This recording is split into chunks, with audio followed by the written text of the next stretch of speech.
The Saints. He relieved Carson Wentz, and the Eagles lost to the Packers on Sunday, produced 138 yards of offense. Here's the coach with the decision. Quite honestly, we're not where we want to be as an offense. So I looked at the whole thing and decided that for this week, to look for that spark again, to try to get the team over the hump, to try to get everybody playing better. And obviously the quarterback position is included there. So that's really the decision that I came to, moving forward this week.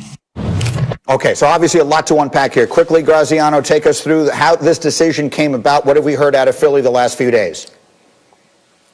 Yeah, based on what I heard yesterday, Doug Peterson is trying to find a way to spark his team, see if he can get them playing better, and nothing with Wentz has worked. I mean, they've given him all the rope they could possibly have given him, all the help they could possibly have given him, and nothing has clicked. So they're at the point now where they feel like they have to try this to spark. They're a game and a half out behind the Giants in Washington, so they haven't given up on the season yet.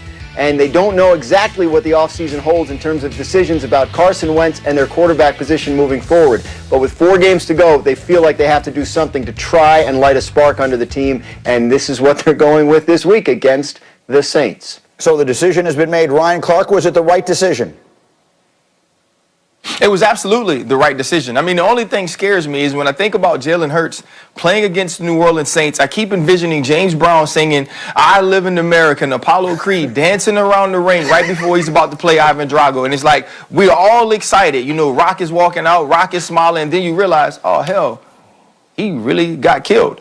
And that's what makes me nervous about this start. But other than that, this is the right decision to make. When you look at where the Philadelphia Eagles were as an offense, as a team, they were descending. They were declining. Carson Wentz was playing worse and worse every week. And you could see it taking a toll on this team. And so now you insert Jalen Hurts against the Green Bay Packers. You get the offense going. He's moving inside and out of the pocket. There's some accurate throws downfield. The special teams makes a play. The defense makes a play. And you actually have an opportunity before Jalen Hurts is hitting the pocket late in that game to tie the score. And so I think that's what you're looking for if you're Doug Peterson and if you're the Philadelphia Eagles. So this was the call that he had to make. He made the right call in the Green Bay game, and he said something very smart. This week, I chose to go with Jalen Hurts, and I think this is week by week now, but it's the right decision for this week. Can I just confirm the Rocky IV reference? You're saying that it was the right decision for Apollo to fight Drago even though he got killed in the ring? Absolutely not. I'm just saying that's how I feel about him walking into the stadium to play against the New Orleans Saints. We're all excited. Sure. That's the things up. With all the details. We're coming down the thing. I just need to make sure. Yeah, Greeny. It's so rare that I understand the references on Wednesdays that I want to make sure that I have this one right. Okay, Nick, did they make the right decision in Philly?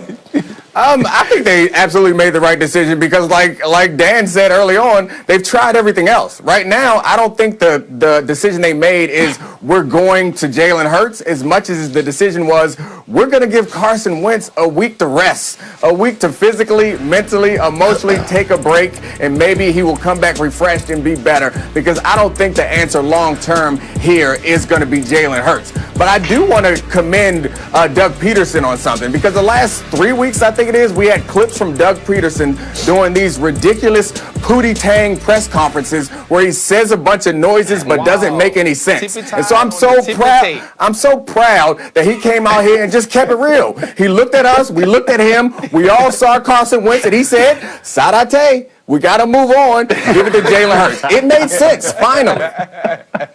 A more traditional reference. I don't understand it. Okay, Desmond, let me come to you here because you obviously cover the college game for us. So you've seen Jalen Hurts. You've seen a lot more Jalen Hurts probably than all the rest of us. What is your expectation for him if he gets the last quarter of this season?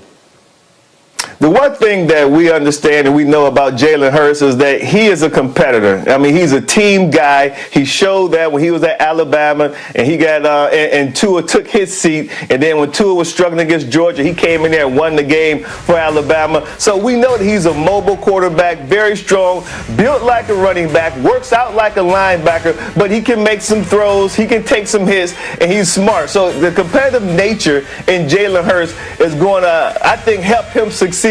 Now, they were talking about the boxing references and talking about Carson Wentz. I have a boxing reference for Dominique and RC too. See, Carson Wentz is Bootney Farnsworth, and the NFL, they're like for the street black. And what Carson Wentz lacked was confidence. So what Carson Wentz needs, he needs a Sidney Poitier to come in there and hypnotize him to get him back to where he used to be, so then he can go out there and compete. Because right now, for the street black is beating the hell out of Carson Wentz, who is Bootney Farnsworth. Okay. That's exactly what I expected. All right, we will take a short thought on. We'll get back to the NFL, and we'll find out whether we think we've seen the last of Carson Wentz in Philadelphia as we continue.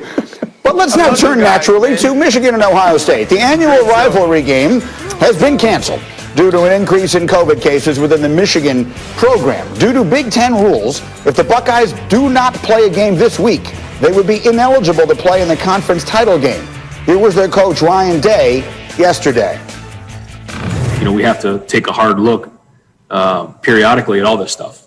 And I think that this is one of those situations. And if we don't quite get the games we need to get into the championship game, then I think that needs to be looked at hard, just like anybody else in the conference. I don't believe that anybody, Ohio State or any other team, should just be punished because of decisions we made by looking at 8 games and saying we should play 6 and not knowing the effects of what happens to them and their team versus what others, because of what happens to our team, affects them. All right, Heather and Paul got up with us early here along with Desmond. And Heather, here it finally is. We've been talking about this possibility, it feels to me like, for quite a while, and now it has been in front of us. Ohio State doesn't have a 6th game on its schedule right now. That can only change today, right? Wednesday is the deadline that they would add another game. So tell me what we should expect to happen today for Ohio State. Greeny, as we sit here, the athletic directors in the Big Ten are supposed to be meeting right now virtually and discussing whether or not they should lower that benchmark to 5 games. I think that the chances of that increased yesterday because it seems a lot more difficult for Ohio State to find an opponent in the Big Ten to replace Michigan. And I say that because within hours of Michigan canceling, Purdue announced that it was canceling its practice on Tuesday. And just when it looked like Indiana might be freed up to play the Buckeyes, Indiana canceled its practice on Tuesday. So the Big Ten can certainly get creative in its scheduling. Maybe they say, hey, why doesn't Maryland play Ohio State? And they can make up that game that was canceled. But then what do you do with Rutgers? So I think it's on the ADs right now to talk it out, see what the best option is, and they could certainly decide to change that rule. Paul, what should they do? I think they should find Ohio State a game. That way they don't take all the heat about changing the rules, even though that's not really a big deal, as we've said here a couple of times. It just makes more sense. Give Ohio State a legitimate route into the Big Ten championship game. It really is fairly simple. So you're worried about hurting feelings. The Big Ten has hurt feelings from the beginning. When they shut down, they made everybody mad. When they came back, they made some people mad. That should not be the issue any longer. You have to be flexible. And I don't know why it has taken until Wednesday to get this figured out. I know Heather said, and she's correct, that the Big Ten athletic directors have to meet today. But, I mean, Greeny, I think we started talking about this 10 days ago. How come we're ahead of the Big Ten on what they should be doing? Yeah, I mean, look, this has been a problem all the way through. Now, again, they're up against it. Desmond Howard, how do you think this should play out? I think that they should try to find Ohio State a game, and I think that they will find Ohio State a game. When you look at the comments coming out of the Big Ten from different athletic directors, you can tell that everyone's trying to finagle a way to figure out how can they get Ohio State into the Big Ten championship game, because they want to get them into the college football playoff, because that's the Big Ten's best team. Even Barry Alvarez, Wisconsin's athletic director, he came out publicly and made that same exact statement last week. So it's not like they haven't thought about this last week or before this. They understood what was ahead of them. They knew what was coming. They've seen how many teams have had to cancel practices and games because of COVID. So they knew what was looming around the horizon for the Buckeyes. I believe that they're prepared for this and that they will make a statement at some time today. Heather, you know what the whole world went crazy talking about yesterday. Ohio State doesn't have a game this weekend. They're 4 in the country. Texas A&M doesn't have a game this weekend. They're 5 in the country. There's literally no chance of that, right?